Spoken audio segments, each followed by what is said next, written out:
For today's video gani guys, hapit alas 8 na nga ni ako makamata. Kay grabing raol san amon pagpanulo kagabi. Kag nakikita nyo naman ngani na may daradara pa ako na baso na may sulod na kape. Kay makape pa lang gayod in town kay kakamata ko pala gayod. Kag nakita ko na ngani sinda na naguna-una na pagkiskis san mga balat na amon kuha kagabi pagpanulo. Nagbulig na ngani si mama kag ako pagkiskis ni na balat kagisa na ginasabi kay kun sulusulohon mo lang ini pagkiskis ay abaw Diyos ko aabutan ka sampira ka dekada dida magparakiskis ni na balat. Siya dili ini sa amon balat sa akon sa asawa ini san akon magurang siya nagabakal sa ni na balat.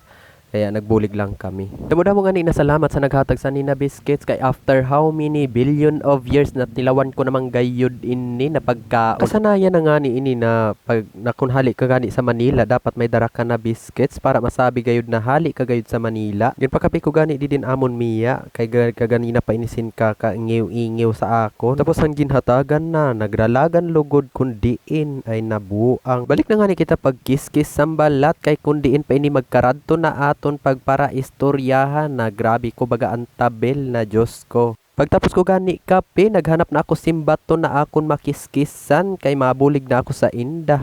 Kay intawon namumuti na la ang buhok ni mama san kakakiskisan na san balat. Kag syempre mabuot kita na anak, kailangan naton magbulig, pakitang gilas. Nangita nga ni ako iban na bato kay iton una na bato na nakita ko, Diyos ko na pagkaraot paryasan ugali mo. Ang pagakiskis gani sa ninabalat dili madali kay kailangan mo nga ni anay makuha ang first layer san iya panit para maging flawless kag maputi.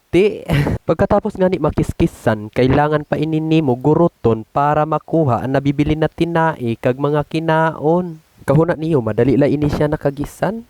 Nagbabarasang lang kamo, dili tabi. Palilisudan pa kamo sinisimpira ka oras. Bago pa maging kwarta. Amo na gani ini ang pinakalas na proseso. Kailangan mo pa siya lutuon sinpira ka minuto dida sa kalayo. Didila gani gutob an aton video. Salamat sa panunood.